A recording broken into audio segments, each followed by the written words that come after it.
Could we give God a mighty clap of praise good no? Para sa itong mga young people? So, maka-bless good kayo, no? Makakita sa ila, really dedicating their life and contribute good sila sa ato ang church life. Now, I've been given the task to give us the word para sa Inside Out Sunday, and ang akong una sigurong ipangutana sa ato karon is, unsa atong gusto makita sa atong mga batanon na mahitabo sa ilahang kinabuhi. Pasensya gamay kay ni mata ko sakit kay ako nag-stiff neck ko. Unsa atong gusto makita sa ilahang mga kinabuhi sa atong mga batanon karon. And you know, when I ask that question, knowing na daghan kay sa ato karon sa state na maybe kita ni, we are the young people in GCAF today. Or maybe kita ang ginikanan sa mga batanon. Unsa man ang atong nganong gustuhon man nato ni siya. And so nagdako ko sa GCAF. Kung nako diha just look for me. You can know my dad and mom. Upat man may ka igsuon. And katong gisayaw nila dinhi, nabuhat na namo na tanan. Kanakong duha ka manghod, no? They were the tambourine dancers here before. Kani siya, this was kids praise. And nagngisi na karon akong dagway diha. Pero honestly speaking di ko ganahan mo appeal ani kanina event, pero by God's grace naaman diha gipa-appeal ko sa akong ginikanan. And if I was thinking ba sa pangutana, what do we want to see for our young people? And gitan-aw na ko akong self, usa ko sa nagdako diri sa GCAF. I'm 44 years old, and if GCAF is 36, I was here the entire 36 years of GCAF, sa diri sa meaning nagdako ko gyud dinhi sa simbahan. And by what my parents did, bringing me to church, and then na-expose ko sa mga Sunday school also. They also shared the word to me. They made us memorize so many memory verses. Nahitabo is when ang kids praise. Abangan, may reboot coming up here. So, eventually, when I came back from college, na-challenge ko to lead a kids Sunday school. So I became a Sunday school teacher at the young age of 21 years old. And it went on until 2008 and 2009. Again, na wala pa na human ang Ginoo sa ko aside from plugging me in a small group. We called our small group then single young professionals, and naadain karon ang katong kids ministry, youth ministry that we call now Inside Out Ministry. And this was 2009. This picture is actually launching day, and this is the relaunching today of a fifth generation of Inside Out leaders. So sa Inside Out, that was not the first youth ministry, by the way. I always give homage to Pastor Peniel and Ate Hazel. They were the first kanang youth pastor, youth ministry. We call our first youth ministry here in GCAF Gen Y. But at that time, I was in Manila siguro, wala kay ko ka-appeal, and napogo sa kids ministry when I came back. So, in 2009, this is the second generation of youth ministry nato, and we called it Inside Out na dayon from here on out. Now, nahitabo din is that some of my Sunday school students became part of the unit ministry. Nagdako gyapon sila and appeal sila. And they became some of them entered into Inside Out Unit Ministry, mga first year college na sila, some since elementary, kaila na kay kuna nila, and I was their Sunday school teacher, and some of them filled my heart with joy kay ni-graduate na sila, nagtrabaho na sila. Sila na po inikugos sa akong baby. That's Dylan, by the way. He's 1 year old or less than 1 year old there. And some of them started to enter into serious relationships and get married. And now, naana sa ila pod, I had the privilege as well na naay ni trabaho full-time sa atoa here in Inside Out, giving her 3 years of her the prime of her life, no, yang gihatag yun ang yang pagkabatanon, yang energy, yang intelligence, and then some of them now are married and are gonna have kids or have kids na. And mo na ang nisulod sa akong mind sa answer ba? I believe God's answer to that question sa ako na unsa man atong gusto makita sa atong mga batanon. Every time makita na ako ang katong mga bata, nahimong batanon, nahimong ulitaw, nahimong ulit dalaga, nag-asawa, and naapagyapon sila sa pagmahal or paglove nila in the Lord, it always fills my heart with joy. Na makita gyapon ako sila na nag-love gyapon sila ni Lord. And some of these young people, no, by the way, wala na diri sa Cagayan. Some are in Manila, some are in another part of the world. Pero what will always give my heart joy is nakita na ko sila that they have kept loving God no matter what. And what will always fill my heart with sadness, what will always break my heart is the otherwise. Makadungog ko na nawala na sila. Makadungog na ko na they are living in sin. Makadungog ko na wala na sila time even for the discipline, the spiritual discipline of meeting together as a church. That was what always would break my heart. And so, that would be my message for us today. And maybe this vision that we would want for our young people is from youth. If they will love the Lord from youth, may they sow even until tiguang na ni sila. And my text for us is, if you can open your Bibles, nasa Salmo 71 na siya, Psalm 71, verses 17 and 18. No? O God, no? Gikan pa sa akong pagkabatanon, ikaw ang nagtudlo kanako. O karon, I will still proclaim your wondrous deeds. Ingon din sa versikulo 18 sa Psalm 71, so hantod sa akong pagkatigulang, when I am of old age, and I have gray hair, O God, no, ayoko biyai until I proclaim your might to another generation, your power to all those to come. Kabaw ka, kanina salmista, di na siya batanon, tiguang na siya. Senior citizen na siya. So mga senior citizen na to, nakauban din na mo'y gusto memory verse, kani chindindot kay ni siya. Sa mga lolo and lola and mga ginikanan. That even when we are old and gray, O God, we will still proclaim your might to another generation, your power to all those who come. Nindot kayo, no? And if you read actually the book, this psalm, dili ni siya kanang hayahay, tanan. That's why kapasalamat siya. Niagi na niya tanan. Na siya problema, na giagi siya og kanang dahil mga kontra sa iyaha, no? Daghan kayo na hitabo sa iyaha, but you can still see, no, na wala siya nawala. Nag-love ra gyapon siya ni God, kabalo lang gyapon siya kinsa iyang Dios, iyang manluluwas ug iyang protector, iyang savior. And so, this is what we want to happen. Now, nindot kayo, no? Kaya naingon siya diha, O God, you have taught me from my earliest childhood. Una agali, ginaunsa man taog tudlo, ginaunsa tag tudlo, gitudlo sa Ginoo. Na ay biblical pattern ani, na this is how normally gihatag sa Ginoo na pamaagi na ginatudloan taniya from our earliest childhood. Naiuban sa ato dinhi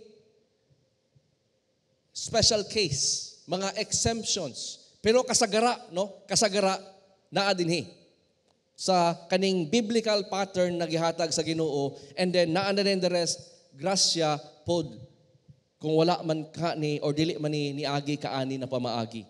So normally halos tanan sa atoa or daghan sa atoa ni agi sa ginikanan. Atong ginikanan, ang una ang nituo sa Ginoo. Tinuod siya para sa ako Because katong pag nataon ako, akong papa o mama na gina-disciple naman sila. Ang ingon ni dad kay kuan daw, mga American missionary daw to. Usa, they also were part sa ilahang employer then Christian pod. So grabe ang ginalihok pod sa Ginoo na by the time nagminyo na sila, nanganak na sila, kami nagsunod na lang dayon mi kung sila gasimba. So muna usually that's why Deuteronomy 4:9 giingon, ang mga ginikanan, ang kitagaan sa command. Ang ginikanan sa mga katauhan sa Diyos, ang gihatag sa kanina command.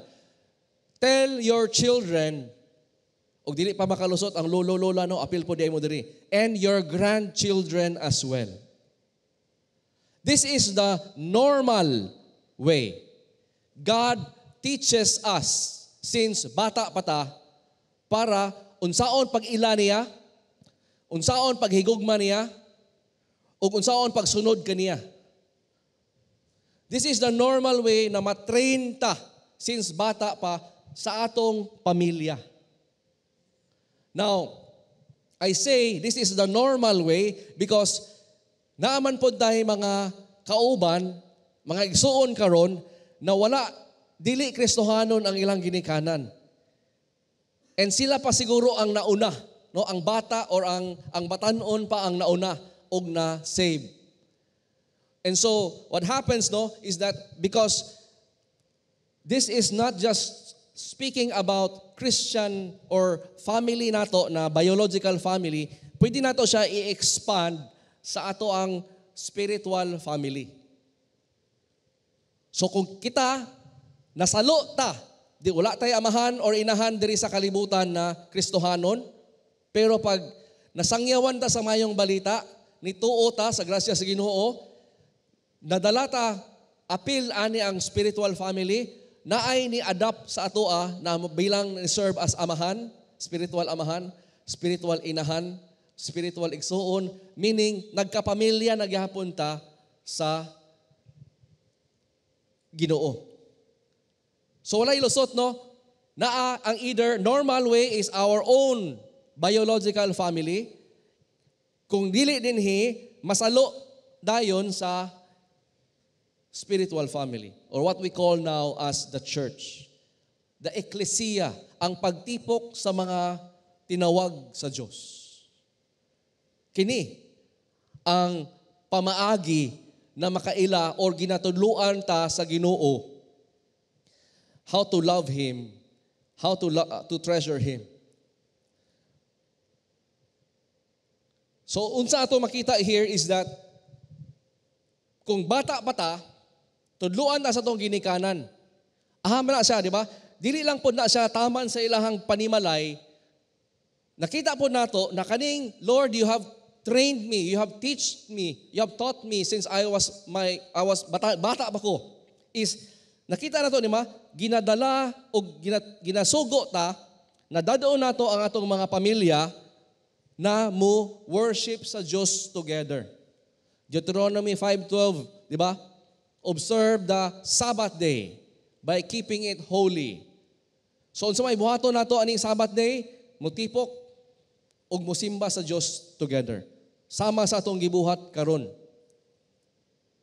Then sa Hebrews 10:25, ang New Testament picture, di ba? Na buhaton gyud nato ni ngano man ang pagmabuhat nato ni naamay encouragement, naamay blessing mahitabo when na magtipok kita.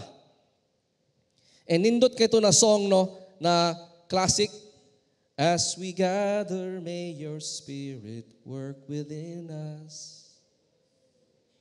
As we gather, may we glorify your name, knowing well that as our hearts begin to worship, we'll be blessed because we came. No? Diha ba na ang grasya sa Diyos mulihok siya sa iyahang katauhan when mo tipok. And that's why this is part of it na magdala ta, dadadon yun nato ato mga anak, ato gid sila ipa-make part sila sa church life, ato gid silang ipa-connect, no? Na dili lang kita mga chongs, maging suod o maging loving to one another. I would want my son, my daughter to love more and more of you, na mag-ila, no? Create opportunities for that, na mag-connect. And so, ang pangutana karon is unsaon. And mo man na siya, no? With the limited time that we have and continuous man ni siya, I will just rest in the Lord na tagaan ta mong usa ka example o usa ka small sample size. Unsaon. Base sa giunsa sa akong ginikanan o ginaunsa nako karon bilang ako na pod ang ginikanan. So, una-una, tungod sa karong generation today, unsa man ang atong giatubang sa atong mga batan-on.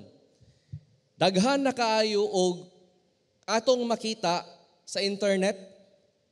Daghan na kay sayon na kayo mo biyahe dili sama sa una. Diba sa una mahal kay plane ticket, murag wa kay ka idea kung natao kas Cagayan, murag una gyud nako, dili na ko mamatay. Pero karon nakas Cagayan na tao, tungod sa ang kalibutan murag sayon na kayo biyahe iyon, makahuno na naka. Moadto ko sa US one day. Kani murag himuon na kog sala ang Cebu, no? Or ano, daghan na kayo og options, in other words. Unsa may natao sa option, daghan na rin tayo murag mo ni akong gusto, preference, di ba? So tanan ang karon mga generation, nabantayan ninyo mga batan-on, daghan kay ta og options na na-train punta na base sa ato mupili ta or moadto ta sa mga butang sa unsa atong ganahan. Moadto kog restaurant sa kadaghan, kani akong ganahan. Sa una, gumusuroy ka, wa mo kay choice. Gaisano Barrio or Ororama Kogon. Moram gina, di ba? Karon ang makagusto, uptown, downtown, Premier or SM City or sa diha, no? Gaisano uptown, nagani soon, no? Pero karon sa una, wala, di ba? Sa kadaghan mapili, murag nana bitaw naanad ang atong mga batanon karon na mapa, di ko ganahan na. Ngano man anak? Di ako feel. Ano bitaw? Then, moingon po diri, di ko nanak, mapa, kay naman. Akong friends, what diha? No? Akong crowd is not there. Ano to? So, pero kabo ka, hunanaon nimo, mga ginikanan o mga lolo-lola ang storyan mo ha. Sa mga butang na imo bitong gina-hold as very importante. Bahala mo ingon pa na, kabantay ta, bahala mo ingon pa na to atong anak or ang atong mga apo. Di ko ganahan diha, di ko ganahan mo ito. Atong pugson. Inis ba? Di ko. Hatod pati ka. Drop ti ka. Kaunti ka niya, love you. Kano sa mana? Kanotis ka, buhato na nato kung ato silang paskwilahon. Gina? Unsa ang mga wrestling sa mga ginikanan rin? Taga sayos buntag sa inyong mga anak. Unsa ilang isulti sa imo? Nay, day, di ko ganahan. Mingon ni ka, kailangan ni nak, this is for your own good. Di ba? Imong ilisan, imong liguan, bahala, nagpiyong pa ng mata, imong lang, hungitan, dadoon sa kwilahan, i-drop, ang uban, maghilaka pa, nay, don't leave me. Tay, don't leave me. Di ba? Mingon ang anak, nay, wala ko'y amigo din Mingon din sa nanay, okay lang nay, okay lang nak, maka-amigo ra ka diha. Basta pag duel ha, good job. Biyaan nila nimo. Di ba? Nga naman. Because, kailangan man sila maskwila. Kailangan man sila para sa ilang kaugmaon. Unsaon na lang man imong pakauno sa imong kagulingon nak, kundi ka maskwila. Di ba? Nga naman. Because we as parents have this belief, sold out kita ba? Kailangan maskwila kong anak para sa iyang kaugmaon. Now, I'm not saying that's bad or wrong. I'm saying, apil ni ang simbahan. Apil ni iyang pag-ila kung kinsa ang Ginoo. Paghigugma sa Ginoo. Man na niya ma-learn. Naku, ikaw ba na? SDA sila na school. Iko, ay, uy, bawian na gyud sa imo ha. Kanang kung pwede lang di mo diha soon, pero no, kanang bawi kung sa inyong tinudloan. Kay moingon naman daw ilang anak, tay SDA ko. Or pagpabaptismo na ko sa SDA. Iko, hala, no, tanaw nimo sa school, dili biya tanan school Kristohanon. Dili biya tanan classmate nila Kristohanon. Ahaman lugar nila makatunan ang Diyos o pagmahal sa Diyos sa pagtipok sa iyang simbahan. And if we believe daw na importante kaya ang friends, importante kaya ang influensya sa good friends, ahaman nato ginapabarkada sila na mga lugar, ginabutang. Di ba? And so, if that is also the key influence in their life is friendship, titos and titas, brothers and sisters, then, importante kaayo gyud ay para sa ilang kaugmaon. Now, kita mga ginikanan will be in the same mindset na kung unsa pa na ilang preference atong i-override. Because that is what we have been doing. If we believe it is important. So ako na siya i-link sa ako ang ginikanan ha. Tinuod mong gigina. Si David, dili man gyud ganahan mo simba sa GCAP. Ako? Dili. Bata ba ko? Bunalan man ko nila kung di ko muanhin dinhi. Asuan gyud. Di ba? Dadoon magigon nila dinhi. Until this is the picture of Proverbs ba? Train up a child in the way he should go. Na-train ko nila, na-discipline ko nila, na nahimo siya pattern sa akong life. Na mosimbag yug ko, no? Appeal gyud ko og sa worship.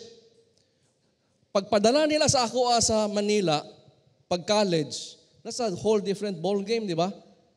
And mo na, no, kung napadala ka sa usa ka lugar, way kailan nimo, makakinabuhi kag usa ka kinabuhi na different sa kaysa nagbantay nimo. Pero tungod sa unsay gitanom sa ginikanan sa ako og the training, tinuod na agi mga Domingo na moingon ko di ko ganahan mo simba. Ug siguro na agi Domingo na or usa ato na di ko kasimba, pero di kaya sa konsensya kay na train gyud ko ba. Musimba gyud ko the following Sunday. So wala gyud siya naputol. And that's really what we want, di ba? If what we want to see in our children, ang atong mga batanon, na magpadayon sila. Kung makasala man sila, mubangon, mupadayon gyapon dayon padayon padulong sa paghigugma sa Dios. Dili gyud mawala, masaag, mawala totally. As if okay na sa ilaha karon na mag-live-in. As if okay na sa ilaha karon na, di ba, magpakasala, and then dili nagali okay na gyud sa ilaha, dili nagali mo simba. So, kung atong iset aside sa kaniatong kuan ba, mga preferences or ano, are we raising a generation today na no matter what will happen sa ilang kinabuhi, where they will be led by the Lord, dadoon ba sila sa lain na nasod, lain na syudad, magpadayon paghihapon sila ug higugma sa Dios, pagsalig sa Dios, pagsimba sa Dios, mangita gyud sila og sila makasimba together sa magtotoo. Ug kung naas na sila dito, mangita gyud sila pamaagi na ma-connect sila, maging part sila and active member o part sila sa kinabuhi sa simbahan. Mao ba na atong kinapadako karon ng mga batanon? Mao ba na karon ang atong mga batanon na atong ginatrain na naa sa ato karon?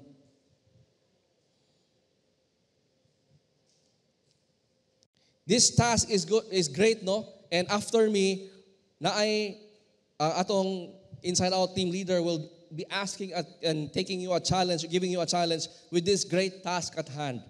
But remember, ang gitagaan sa biblical role here, command, is ang mga ginikanan na i-train nila ilang mga batanon, ilang mga anak ang ani. Ug motabang dayon ang espiritual na pamilya, ang simbahan. Aning na big task.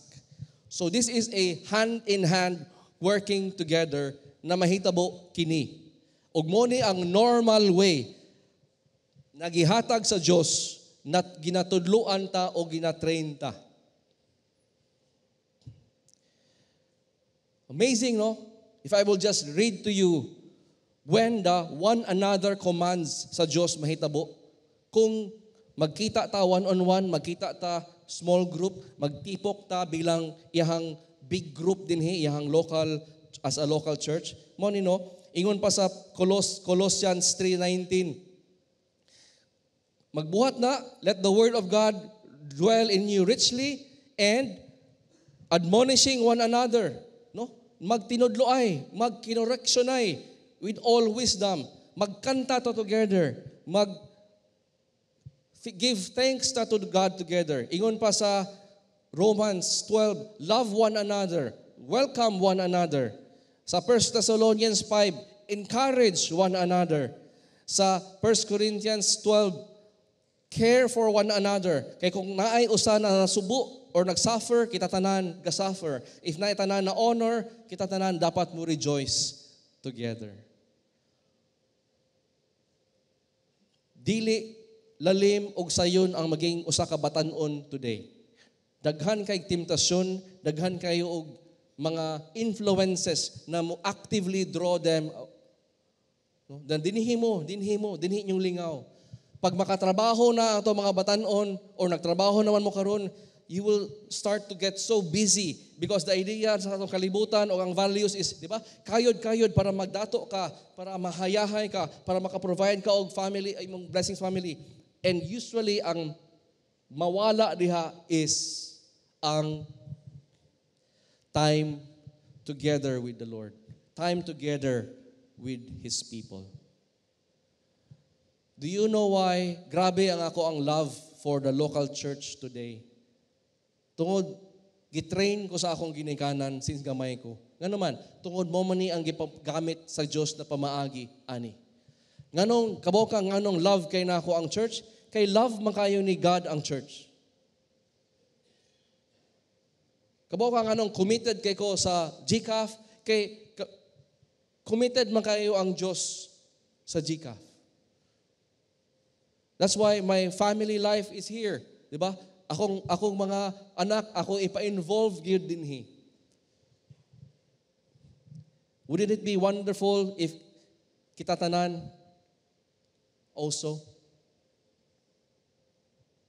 Because I believe, no, dili makita ni sa nila ang kalipay o kalinaw o eternal life dito sa gawas.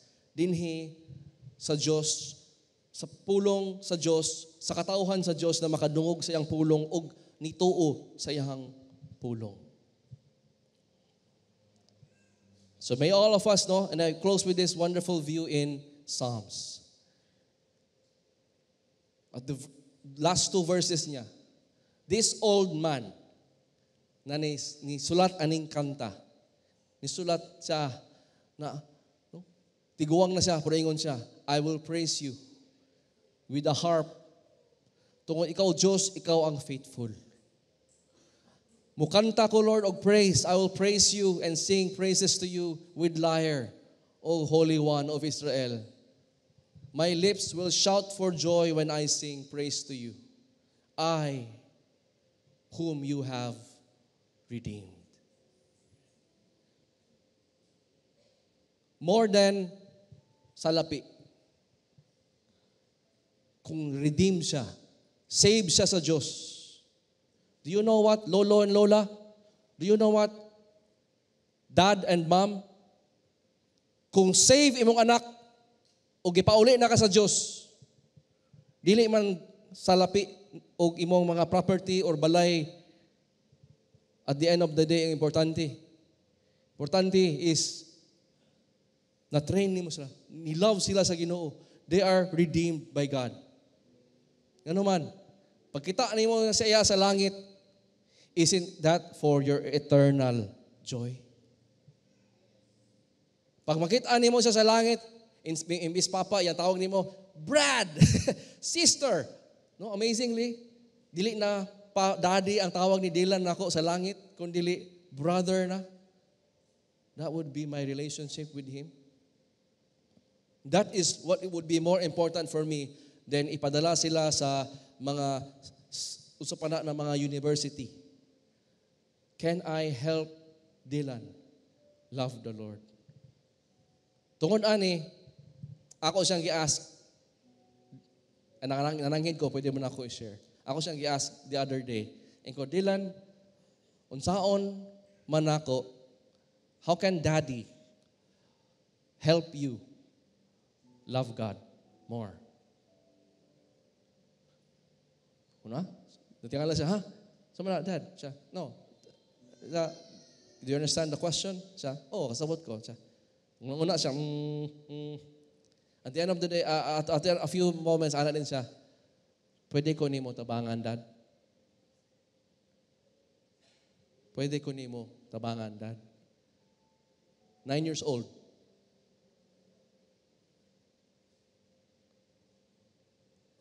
And, no, nasulod sa akong heart is, of course, it would be, I would do my best, Dylan. I'll help you.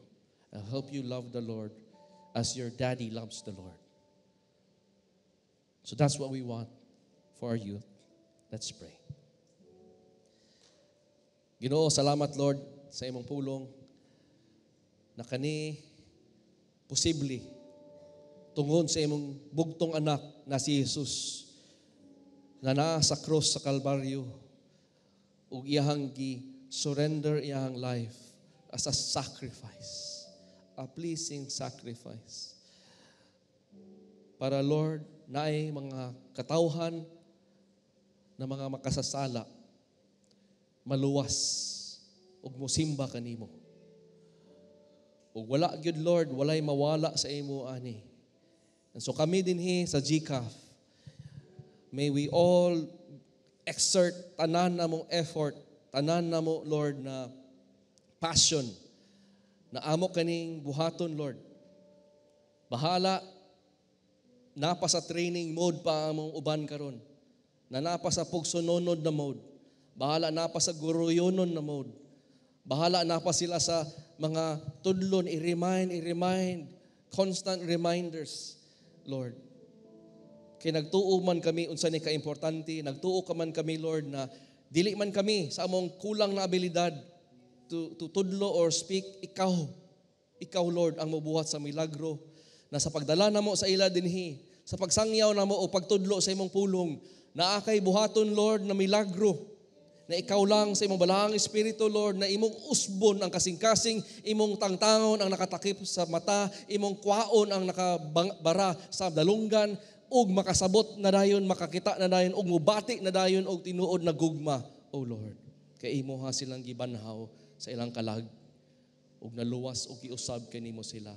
Mao ka na among gipangayo ug ask Lord sa tanan namo mga mahal sa kinabuhi, among mga batan-on, among mga anak, among mga apo. And that's why we will, Lord, encourage them all the more. Bring them here. Sa usa lang among kailangang buhaton, Lord, dadon sa simbahan.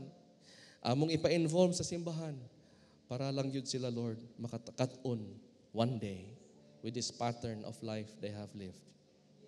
Tabangi among mga ginikanan diri, among mga lolo-lola, among tanan mga batan-on din Lord, na magtinabangay kami from all walks of life, single ba, or mga minyo na ba, or mga bata pa, na maghigugma gyud kanimo all the days of our life. Gikan sa among kabataan, from childhood, Lord, from youth, even so, to old age. In Jesus' mighty name, Amen and Amen.